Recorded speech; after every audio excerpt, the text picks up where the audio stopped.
दोस्तों, मैं हूं पीपी यानी पाकिस्तान को पेलू। मैं एक और वीडियो के साथ मतलब उसी वीडियो का दूसरा पार्ट लेके आया हूं, जिसमें ये पूछ रही है एक कोई रिटायर्ड, शायद आर्मी से रिटायर्ड है, कि भाई ब्रिटेन में तो 24 मस्जिदें बंद कर दी गई, बट टेम्पल्स पे ऐसा कुछ नहीं हुआ। वहां पे हेट स्पीच का बोल के मस्जिदें बंद कर दी गई हैं, लेकिन टेम्पल्स पे ऐसा कुछ नहीं हुआ। तो इस पे चाचा अपनी ही एक नई कहानी गढ़ के लेके आए हुए हैं। तो देखते हैं, सुनते हैं इनकी कहानी और फिर फैलते हैं इनको अपने नए तरीके से। तो शुरू करते हैं वीडियो बिना किसी देरी के, चलते हैं पाकिस्तान और देखते हैं इसका हम दूसरा पार्ट। पहले अगर बरसगीर की बात करें, उसके बाद जब पार्टीशन हुई, या पहले की अगर भाईचारे की बात करें, जो भी मुसलमान, हिंदू और अंग्रेजों या जितने भी मजहब थे, उनमें ये फैलता क्या, या इंतशार भी फैला और कत्लो गारा भी हुआ, सब कुछ हुआ। लेकिन जब पार्टीशन हो गई, कायदे आजम की वफात भी हो गई, गांधी की भी वफात हो गई, उसके बाद सर अगर अब तक की हिस्ट्री देखें तो सर जो डेवलपमेंट का रास्ता है उस पर सिर्फ भारत नजर आता है। पाकिस्तान की अगर देखें तो माशाल्लाह लगे, लेकिन उधर नहीं लगे। यहाँ पर अगर हम पाकिस्तान की हिस्ट्री देखें तो काफी ज्यादा वो जब ये हुई थी, जंगे हुई थी, तो उसमें भी हजारा हमें ही पड़ा हुआ था। फिर उसके बाद अगर हम देखें अब की, तो अब तो बिल्कुल ही हमारे मुस्लिम ममालिक भी हमें बाइकआउट कर चुके हैं कि इन्वेस्टमेंट तक नहीं भेज रहे यहाँ पर। तो सर क्या वजूहत है वो पार्टीशन के बाद ऊपर जाके रहे थे, हम नहीं कर इन्वेस्टमेंट जो है ना, जहाँ तक भेजने की जो है ना बात है, ये सरमायादारी या कैपिटलिज्म का दौर है। जो बंदा 1 रुपया लगाता है ना, इस उम्मीद है कि वो 2 नहीं तो 3 नहीं तो 2 तो कम कमाए, ठीक है। और ये उस वक्त बात मुमकिन होती है कि जब आपके मुल्क में वो आए, सियासी इस्तेहकाम हो, हुकूमत हर 2 साल बाद या 1 साल बाद तब्दील ना हो जाती हो, और हर पार्टी मामूली सी बात को, दाखिली एक अमूर को उठा के अमेरिका ना ले जाए, जी आप आए और ये देखें यहाँ पे ये जो है ना जुल्म सितम हो रहा है। उन्हें खुद सोचना चाहिए वो क्या करते रहे, ठीक है। तो ये नहीं है कि आप खुद दूसरों को रगड़ा देते रहें, और अब अगर उनके बगौल उनको दिया जा रहा है तो वो चीख उठें जी, और फिर भारतीय लाभी भी मिल जाए और इसराइली लाभी भी मिल जाए और पाकिस्तान के खिलाफ करारदाद मूव कर दीजिए। ये किसी तरह पेट्रियाटिक जो है ना बिहेवियर नहीं है। दूसरी रही बात जी कि ये मार्शल लॉ ने ना सवाए जनरल ज़िया पर जो है ना ये इल्जाम आता है कि मजहबी इंतहा पसंदी को जो है ना वो रोक दिया। तो अब उधर इंडिया में देखें, ठीक है, उधर तो जो है उन्होंने इस चीज को ये दिल में बांध के रखा हुआ है। कोई नहीं चाहता था उधर से, ना बलदेव सिंह चाहते थे, ना उनके पंडित नेहरू चाहते थे, ना ही गांधी चाहते थे कि जी ये तकसीम हो, ठीक है। अब हो गई तो ये जरा उनके मास्टर तारा सिंह का याद कीजिए कि बच्चा है, खेलने के लिए गमला मांग लिया, कब तक खेलेगा, तोड़ देंगे, ये अल्फाज है उसके, ठीक है जी। तो ये जब मुल्क बन गया, चाहिए तो ये था कि वो खुले दिल से तस्लीम करते, मगर खुले दिल से तस्लीम नहीं किया। आप देखें, प्लीज मेरी बात सुनिए, फसादात ऐसे हुए हैं कि मुसलमानों का नुकसान ज्यादा है। उनके रद्द अमल में ये शालमी के या कृष्ण नगर के फसादात जो है ना, उसका रद्द अमल इधर जो है ना वो दिखा है। अगर ये पुरअमन जो है इंतकाल आबादी हो जाता तो ये बड़ा अच्छा मौका था। और ये बानियों की, उधर से गांधी की मैं इतना दूर रहूंगा, इधर से कायदे आजम की, और बाद में ये लियाकत नेहरू मुआहदा भी हुआ। जब ये फसादात हुए हैं तो उन दोनों ने जो है इस पर साइन किए कि आप उधर से हमारी मुस्लिम आबादी को, इधर से हम आपकी गैर मुस्लिम आबादी को जो है ना वो भेज देते हैं। ये सोच समझ रखने वाले लोग उस वक्त मौजूद थे, संभालने की कोशिश की, लेकिन कांग्रेस का जो माइंड है ना मुस्लिम दुश्मनी का, वो बदकिस्मती से अभी तक नहीं बदला। हालांकि अब उसकी हुकूमत नहीं रही, लेकिन उसकी भी जो बीजेपी आई है, उसका माइंड सेट जो है ना वो उससे भी कहीं आगे है। बल्कि सही पूछे तो मैं ये कहूँगा कि अब उसके मुकाबले में कांग्रेस का माइंड सेट जो है ना वो ज्यादा जमहूरी नजर आता है। पसंद भी आएगी, क्योंकि तब तो सिर्फ मुसलमान होता था। और मैं इसकी बात से एक चीज से सहमत हूँ, अगर उस टाइम पे सारे मुसलमान यहाँ से चले गए होते, सारे हिंदू यहाँ पे आ गए होते, तो आज जो उनके साथ वहां पे हो रहा है ना वो नहीं होता। और हाँ, इंडिया में बढ़ रहा है, बिल्कुल बढ़ रहा है। उस टाइम पे सोशल मीडिया नहीं था, इतनी खबर ही नहीं आती थी गली गली से। अब गली गली से समझ में आ रहा है, दिख रहा है, सब पता लग रहा है। इसलिए ये लोग मेक इन इंडिया पे, सोशल मीडिया पे, इंटरनेट पे इसलिए इतना वो नहीं करते थे कि भाई आप लोग डिजिटलाइज हो जाओ। डिजिटलाइज होने के बाद हर एक छोटी से छोटी चीज निकल के आएगी। तो ये हुई, अच्छा हुआ, क्योंकि जो लोग भाईचारा, प्यार, प्रेम दिखता था ना, अब ये हर जगह से दिख रहा है। क्योंकि हर कोई आज के टाइम में एक कैमरा उठाया, वीडियो रिकॉर्ड करी, धो डाला। सबको पता लगता है सोशल मीडिया पे खबरें आ रही हैं, तो पता लगता है ना कि जितनी खबरें किसकी आ रही हैं, किसकी कितनी आ रही हैं, सबसे ज्यादा कौन कर रहा है। तो बिल्कुल होगा, उस टाइम पे इतना मतलब नहीं था। अब सबको, सबके घरों में एक बहन, बेटी, माँ सबके घर में रहती है, सबको अपने बच्चे की जान की परवाह रहती है, कोई नहीं चाहता। तो अब वो टाइम चला गया। अब बिल्कुल यहां बढ़ेगी और बढ़ेगी। अभी तो इस बात की भी बोलता हूं मैं, और बढ़ेगी। और ये धीरे धीरे किसी दिन ऐसा फटेंगे ना यहाँ पे कि ये लोग बर्बाद हो जाएंगे, फिर कहीं के नहीं रहेंगे समुद्रों में कूदने के अलावा।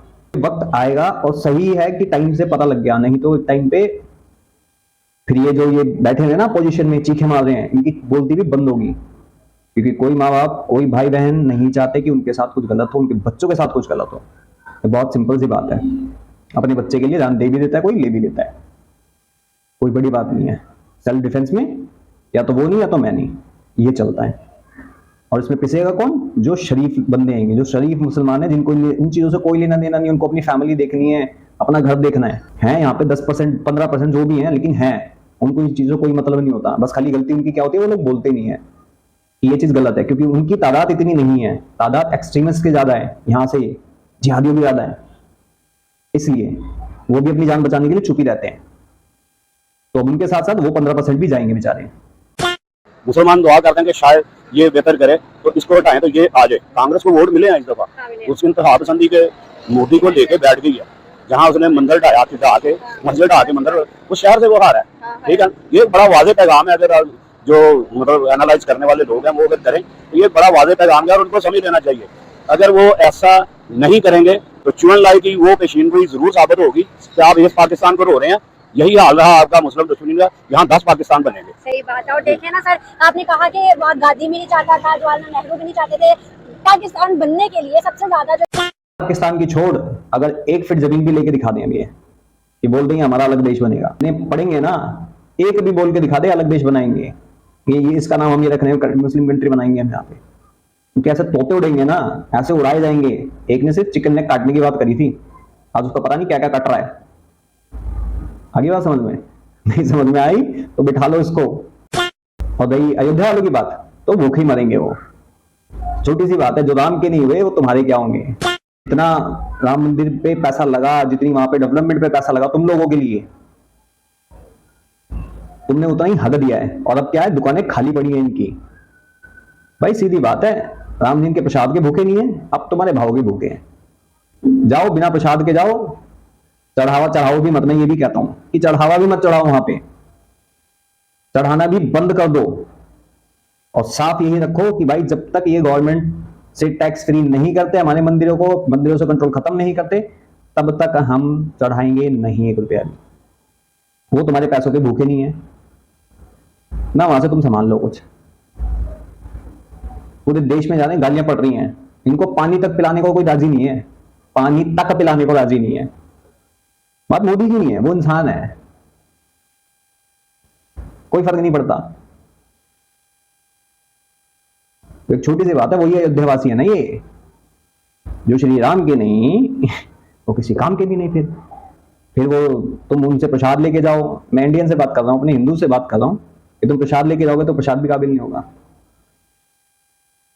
मैं तो ये कहता हूं कि वहां पे जाओ, दर्शन करो, निकल जाओ, जाओ दर्शन करो, निकल जाओ, रुको भी मत, रुको भी मत, क्योंकि सामाजिक बहिष्कार बहुत जरूरी होता है कुछ चीजों का। तो खासकर कायदे आजम ने जदोजहद की, लेकिन अगर हम बात करें सर, वो जदोजहद जो है, जैसे तारा सिंह ने कहा कि बच्चा है ये गमला जाता है खेलने, तो सर आज देखिए ना, उस चीज को हमने एक्सेप्ट कर लिया कि हाँ हम खेल ही रहे हैं पाकिस्तान के साथ। और उसके बाद अभी रिसेंट एक मूवी आई थी गदर 2 और 1, गदर में वो हिंदुस्तान ने दिखाया कि पाकिस्तान, उन्होंने तारा सिंह को दिखाया, तारा सिंह ने कहा कि भारत का दरवाजा अभी भी खोल दिया जाए तो आधे से ज्यादा पाकिस्तान हाली हो जाएगा, कि भारत चला जाएगा सारा। मेरी तरफ से भी है, मैं हालांकि कोई बड़ी नुमाया शख्सियत नहीं हूँ, लेकिन मेरी तरफ से भी यही है। आज अगर पाकिस्तान का दरवाजा खोला जाए ना, तो और नहीं तो ये मशरकी पंजाब से बहुत से लोग जो है ना वो आएंगे। वजह यह है, ये इंटरनेट का दौर है, ठीक है, फेसबुक का दौर है, ग्रुप बने हुए हैं, व्हाट्सएप का दौर है। तो लोगों में मैं अभी भी क्लियरली बताऊं कि बड़ा अब एक दूसरे के अंदर एहतराम और उनके साथ दोस्ती भाईचारे का है कि जी ये किसी ना किसी तरह हो जाए, इनके दरमियान जो भी मसला कश्मीर है, दीगर है, सेटलमेंट हो जाए तो हम लोग आए। हमारी तारीख उनके चप्पे चप्पे पे बिखरी पड़ी है, हम तो जब जाएंगे तो वो उनकी बात ठीक है। आधा पाकिस्तान टूरिज्म के लिए जाएगा, हमेशा के लिए बसने के लिए शायद ना जाए, क्योंकि हमें पता है कि बम्बई में ऐसे कितने घर हैं जहाँ पायलट भी नहीं है, कितने लोग हैं जो उनकी आपकी बात नहीं है, अब भी है, अभी आज 5 साल पीछे चले जाएं। अब ये अगर मीडिया का दौर है, अगर उन्होंने उसको पेंट अप कर दिया है और जलती हुई चीज को एक बड़ी जन्नत बना के दिखा रहे हैं, तो ये सोशल मीडिया का असर है। अगर ऐसी बात है तो क्यों नहीं ये आजाद मीडिया को कश्मीर जाने दिया जाता, क्यों नहीं ये उधर आसाम जाने दिया जाता कि वो जाके खुद देखें कि हाँ क्या छुपाने की क्या। ये अभी पिछले दिनों जो है ना इंटरनेट के बारे में आया, सबसे ज्यादा ब्लॉकेज जो है इंटरनेट की, इंडिया पहले नंबर पे है। लेकिन इसमें एक और इन्फॉर्मेशन है मेरे पास। क्या धारा जो सबसे बड़ी एशिया की झुग्गियां हैं, वहां पे भी ना टॉयलेट हैंगे, सबसे बड़ी झुग्गियां हैं, $1.2 बिलियन का वहां से बिजनेस होता है।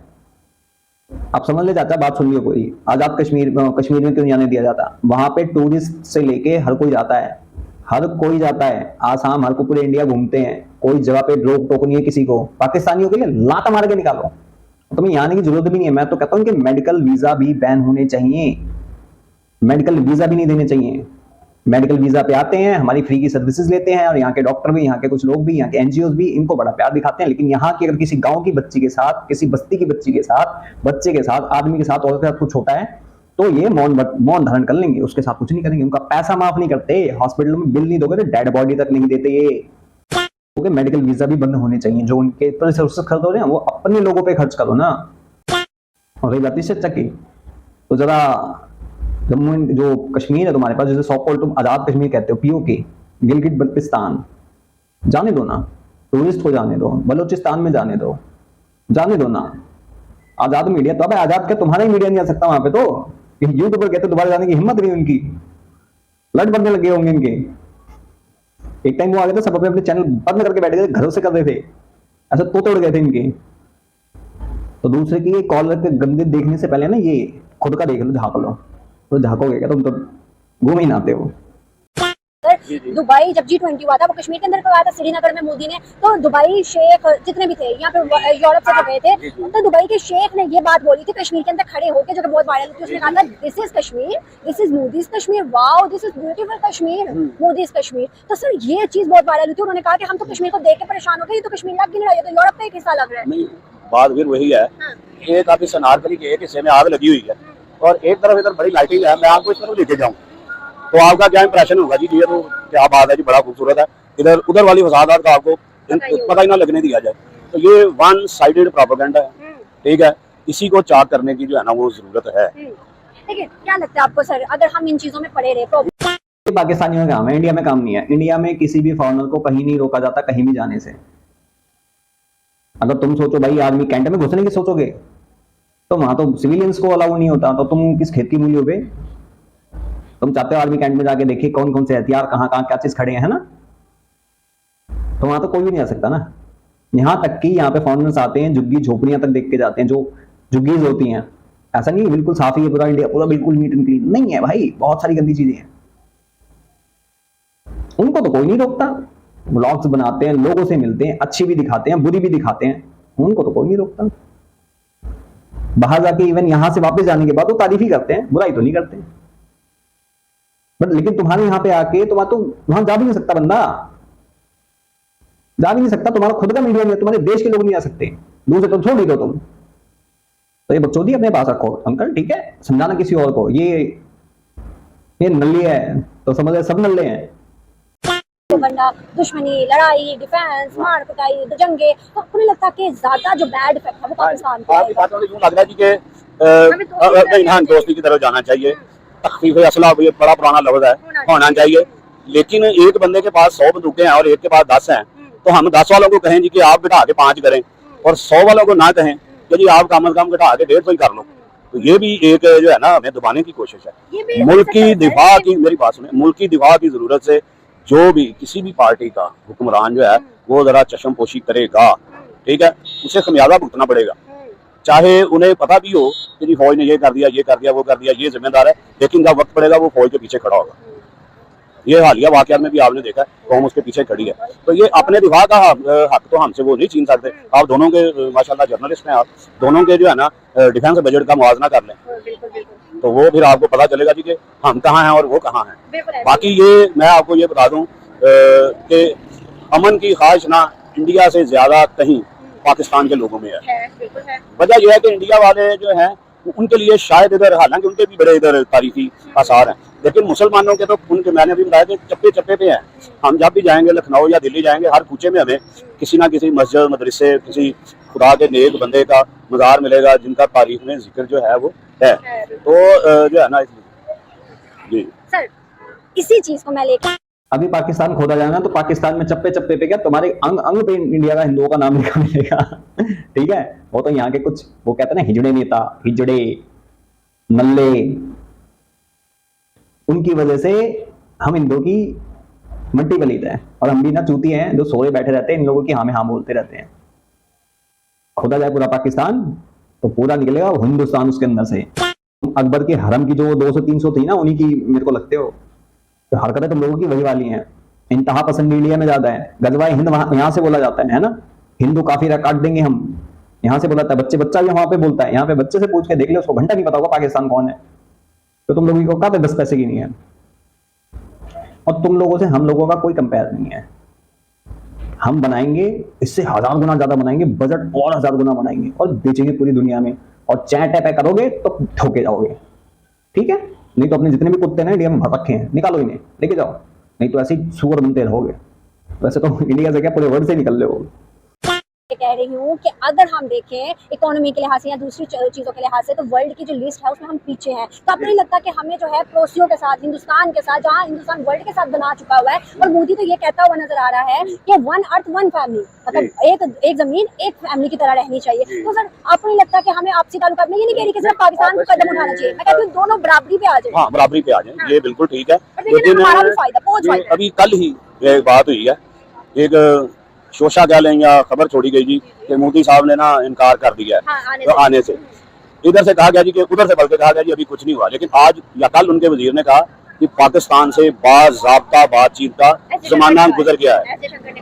मतलब अब इसका क्या मतलब है? क्या पाकिस्तान इस पीछे से हट रहा है? नहीं, पाकिस्तान नहीं हट रहा। और ये जहाँ तक मुआशी तरक्की का जिक्र है ना, ये मैं आपको बताऊं, बेवरली निकोलस जो है ये इंग्लैंड से आए।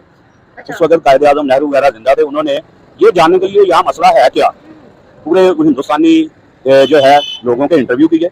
और उसमें जो कायदे आज़म के साथ इंटरव्यू है ना, वो एक लहरा चैप्टर है, डायलॉग विद द जायंट। उसमें 2-3 बड़े सवालों के उन्होंने ना तीखे सवाल पूछे। एक जो उसके नज़दीक ये था कि जी जब आपको पता है कि पैदावारी ज़राए जो हैं ये हिंदुस्तान में रह जाएंगे, अंग्रेज़ों ने कपास पैदा हो रही है इधर पंजाब में, कारखाने जमशेदपुर में लगाए हुए थे, रोजगार उधर था, ठीक है जी। उन्होंने कहा कि आपको पता पैदावारी ज़राए इधर है तो आप तो गरीब रह जाएंगे, तो क्या आप गरीब पाकिस्तान से गुजारा करेंगे? उन्होंने सीधा सीधा जवाब, उन्होंने कहा जी कि आपको अगर फ्रांस की गुलामी में हमारी अमीरी वाली जिंदगी मिले और आजाद रह के गरीबी वाली, तो आप क्या पसंद करेंगे? उन्होंने कहा जी माई आंसर इज ऑब्वियस। आपने बताया my answer is that too. मेरा भी यही जवाब है कि हम गुर्बत में रह लेंगे। हिंदुओं के साथ एरिया जो उनका मैंने भी बताया नजरिया नहीं, हमें कई बातों पर समझौता करना पड़ता है। अब अमेरिका मिक्सचर कल्चर लेके आए, हमसे ये कहे कि हम सड़कों पे वही करेंगे जो अमेरिका नहीं कहा जाएगा। हाँ, सही बात है, बिल्कुल ऐसे आदान भी होने लग गया। Thank you so much sir. यही बात अगर ब्रिटेन वाले, यूएस वाले, यूरोप वाले कहते हैं कि तुम अपना कल्चर हम पे थोपोगे तो हम होने देंगे।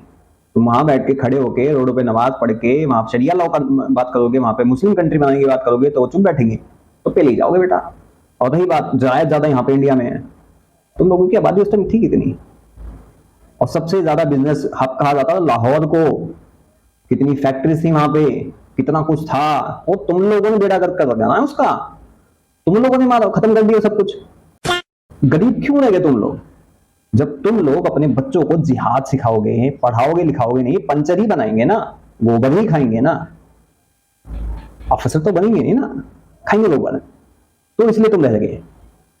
आगे बात समझ में? यहां रहते तो जैसे यहाँ के रह रहे हैं, पढ़े लिखे यानी पंचर बना रहे, लेकिन उनको सहूलियत सब चाहिए, वही वाला हाल है।